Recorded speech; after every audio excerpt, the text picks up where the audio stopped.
وَلِلَّهِ أَسْمَاءُ الْحُسْنَى، اور اللہ ہی کے لیے بہترین نام ہے.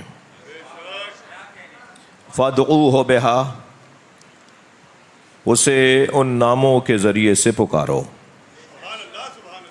وَذَرُوا الَّذِينَ يُلْحِدُونَ فِي أَسْمَائِهِ، اور چھوڑ دو انہیں ان کے حال پر جو اللہ کے ناموں میں الحاد سے کام لیتے ہیں. اچھا، عجیب انکار ہے یہ اللہ کے ناموں کا انکار، کہ اللہ اپنے ناموں کے منکر کو کافر اور مشرک نہیں کہہ رہا، بلکہ اللہ اپنے ناموں کے منکر کو ملحد کہہ رہا ہے. یعنی کافر اور مشرک بہرحال پھر بھی کوئی دین کا عنوان اور ٹائٹل لگا کے پھرتا ہے. جو کافر ہوتا ہے وہ بھی بہرحال کوئی دین کا عنوان جوڑ کے رکھتا ہے. جو مشرک ہوتا ہے اس کے ساتھ بھی کوئی نہ کوئی دین کا عنوان جڑا ہوا ہوتا ہے. یہ اللہ کے ناموں کے منکروں سے اللہ کو اتنی نفرت ہے کہ انہیں نہ وہ کافر کہہ رہا ہے نہ وہ مشرک کہہ رہا ہے، بلکہ اللہ اپنے ناموں کے منکر کو ملحد کہہ رہا ہے. اہل دقت تشریف فرما ہے، اہل مطالعہ بیٹھے ہیں، اور علماء کرام تشریف فرما ہے. الحاد، جس کا اگر بہت معروف اور سیدھا اور سامنے کا ترجمہ کروں تو یعنی بے دینی. کافر اپنی گمان میں دیندار ہے، مشرک اپنے گمان میں دیندار ہے، مگر ملحد وہ ہوتا ہے جو کسی دین کو ہی نہ مانتا ہو. یعنی صلوات پڑھیں ذرا محمد و آل محمد.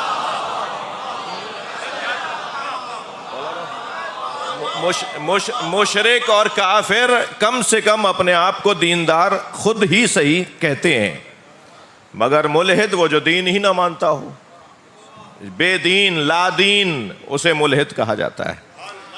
اور اللہ کیا ارشاد فرما رہا ہے کہ وَذَرُوا الَّذِينَ يُلْحِدُونَ فِي أَسْمَائِهِ، جو اللہ کے ناموں میں الحاد سے کام لیتے ہیں. یعنی جو اللہ کے ناموں کو نہیں مانتا وہ گویا اللہ کے نزدیک کافر اور مشرک بھی نہیں، بے دین ہے، اصلاً دین ہی نہیں ہے اس کے پاس. سَيُجْزَوْنَ مَا كَانُوا يَعْمَلُونَ، بہت جلد انہیں معلوم ہوگا کہ انہوں نے کیا کیا ہے، کتنا بڑا نقصان اٹھایا ہے، کتنی بڑی خطا کی ہے. بہت جلد انہیں معلوم ہوگا. اور یہ جو جلد معلوم ہونے والا پیغام ہے نا، سیجزون، صوفہ اور سین کے ساتھ جو قرب زمانی کا اعلان اور اظہار ہو رہا ہوتا ہے کہ کچھ دیر بعد ہونے والا ہے، جلدی ہونے والا ہے.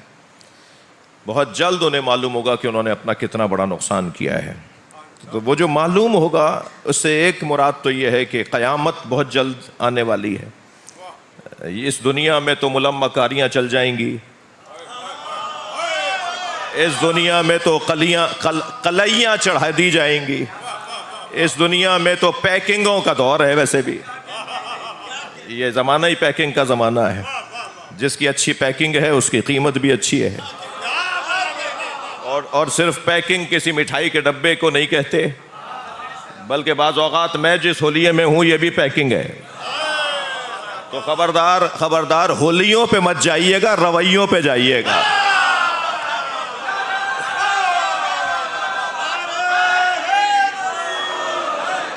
نعرہ حیدری.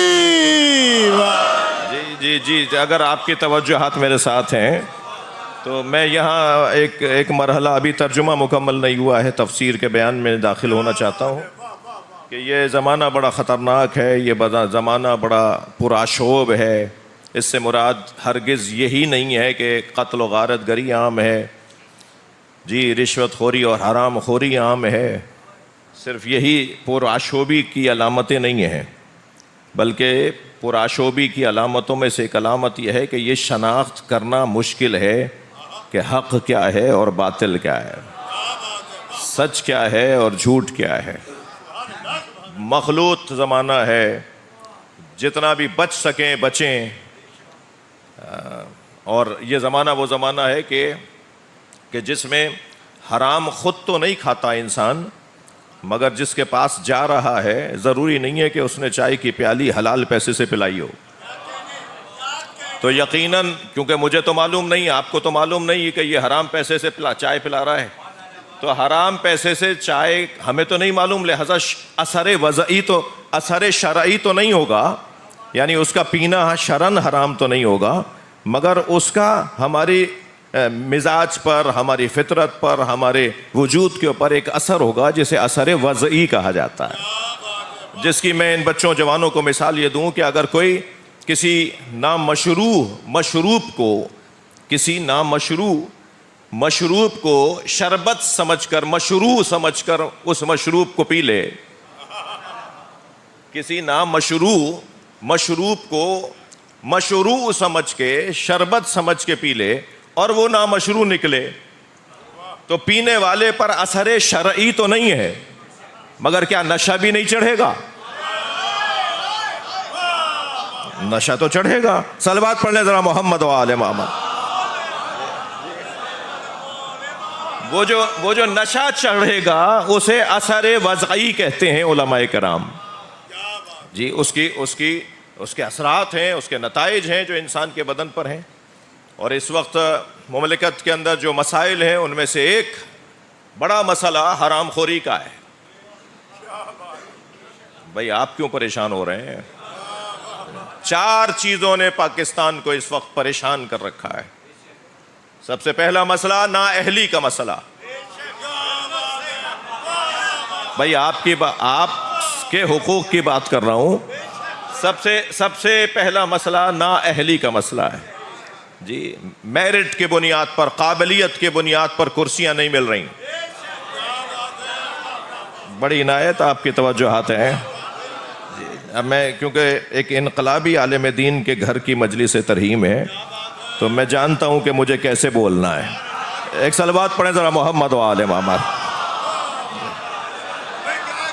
یا علامہ اعجاز صاحب کی زبان میں کہوں کہ میں جانتا ہوں کہ انہیں کیسے بلوانا ہے.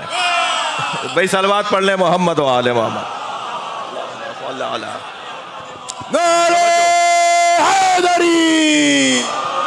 ایک ہمارے ملک کا مسئلہ یہ میں اپنا درد بیان کر رہا ہوں، یہ اپنی ایک کیفیت بیان کر رہا ہوں اور اپنا ایک مشاہدہ اور اپنی ایک تکلیف جو آپ سب بھی اسی کے اندر مبتلا ہیں.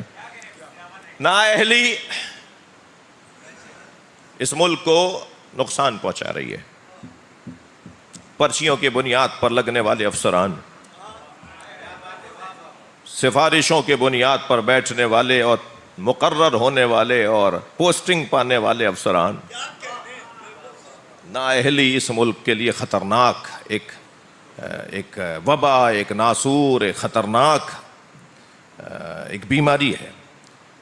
دوسرا مسئلہ، ممکن ہے کوئی نااہل نہ ہو، میرٹ پر آیا ہو، قابل ہو، پڑھا لکھا ہو، CSS کر کے آیا ہے، فلاں پیپر پاس کر کے آیا ہے. دوسرا مسئلہ ہے کاہلی. یہ اہل ہے مگر سست ہے، کاہل ہے، کام نہیں کر رہا، وطن کی خدمت نہیں کر رہا، مملکت کے کام نہیں آ رہا. جی الحمدللہ شخصیات تشریف فرما ہے. ابھی پچھلے دنوں جناب تاج حیدر صاحب کی مجلس سوئم میں ایسے ہی بالکل مولانا کی جگہ پر CM سندھ بیٹھے ہوئے تھے، تو میں نے اس مجلس میں بھی ایک جملہ کہا تھا کہ حرام صرف رشوت کھانے کو نہیں کہتے. حرام صرف رشوت کھانے کو نہیں کہتے. صبح 8 بجے آفس کا ٹائم ہے، 6 بجے تک آفس بیٹھنے کا ٹائم ہے، موصوف 10 بجے آتے ہیں اور 4 بجے چلے جاتے ہیں، تنخواہ پوری لیتے ہیں، یہ بھی حرام ہے. جی اور میں نے ان سے کہا تھا کہ آپ سے بھی کہہ رہا ہوں اور آپ کے افسران سے بھی کہہ رہا ہوں. صلوات پڑھ لیں ذرا محمد و عالم. بھائی اس سے بلند صلوات پڑھ لیجئے. اللہم صل علی. جی میں اپنے مضمون سے یقیناً دور ہو رہا ہوں لیکن یہ بات کہنے کی ہے. دوسرا عنوان ہے کاہلی، سستی. معاشرہ تباہ ہو رہا ہے، برباد ہو رہا ہے سست اور کاہل ذمہ داروں کی وجہ سے. ممکن ہے کوئی اہل ہو، کاہل بھی نہ ہو، وقت پر آتا ہے، وقت مکمل کر کے جاتا ہے، اور قابل بھی ہے، مگر تیسری بیماری کا شکار ہے، اور وہ ہے حرام خوری. رشوت لیتا ہے، حرام لیتا ہے جی، اس کی بنیاد پر اپنے ادارے کو چلا رہا ہے. ممکن ہے کوئی قابل بھی ہو جی، سست بھی نہ ہو، حرام خور بھی نہ ہو. چوتھی بیماری ہے خوف. خوف، بولڈ فیصلے نہیں لے پاتا، جرأت مندانہ فیصلے نہیں لے پاتا، اپنے اطراف کے افسران سے خوف زدہ ہے کہ اگر میں نے یہ فیصلہ لے لیا، یہ دستخط کر دیے، یہ میں نے میٹنگ کال کر لی، یہ میں نے فیصلہ سنا دیا، یہ میں نے NOC پاس جاری کر دی، اور یہ میں نے فلاں فیصلہ لے لیا، تو میرے اوپر کیا دباؤ آئے گا. یہ اتنا خوف زدہ ہے، آپ تو نہیں ہے نا، آپ سے ایک جملہ چاہ رہا ہوں، یہ اتنا خوف زدہ ہے کہ یہ کسی فون کا منتظر ہوتا ہے. یہ کسی فون کا منتظر ہوتا ہے کہ وہ ٹیلی فون آ جائے. صلوات پڑھ لیں ذرا محمد و آل محمد.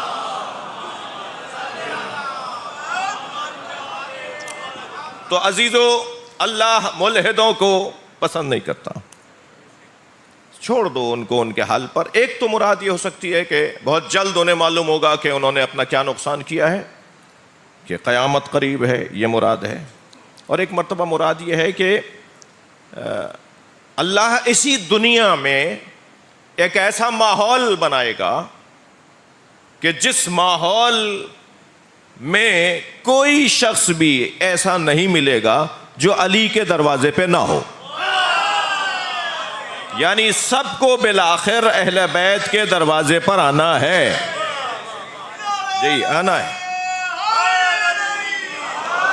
اسی دنیا میں آنا ہے، اسی زندگی میں آنا ہے، اسی دنیاوی حیات کے اندر سب کو اہل بیت کے دروازے پر آنا ہے. وہ جو سب کو اہل بیت کے دروازے پر آنا ہے اسے ظہور امام زمانہ کہا جاتا ہے. عقیدہ ظہور مہدویت، یہ در حقیقت سب اہل بیت کے چاہنے والے ہو جائیں گے، سب اہل بیت کے دروازے پر آ جائیں گے. کوئی دنیا میں نہیں ملے گا جو اہل بیت کا چاہنے والا نہ ہو. آپ آج ہیں تو آپ داعی کہلائیں گے اہل بیت کی طرف. یہ جو آج اہل بیت کے دروازے پر بیٹھے ہیں یہ داعی ہیں، یہ مبلغ ہیں، یہ میزبان ہیں نئے آنے والوں کے لیے. امام بارگاہ بڑے بڑے بنے تھے، اب چھوٹے پڑ رہے ہیں. یہ امام بارگاہ چھوٹے نہیں پڑ رہے، علی والوں میں اضافہ ہو رہا ہے. ہر سال ایک تعداد بڑھتی چلی جا رہی ہے، مسلسل اہل بیت کے چاہنے والوں میں اضافہ ہو رہا ہے. یہ در حقیقت وہی بشارت ہے جو اللہ نے دی ہے. سَيُجْزَوْنَ مَا كَانُوا يَعْمَلُونَ. صلوات پڑھیں محمد و آل محمد.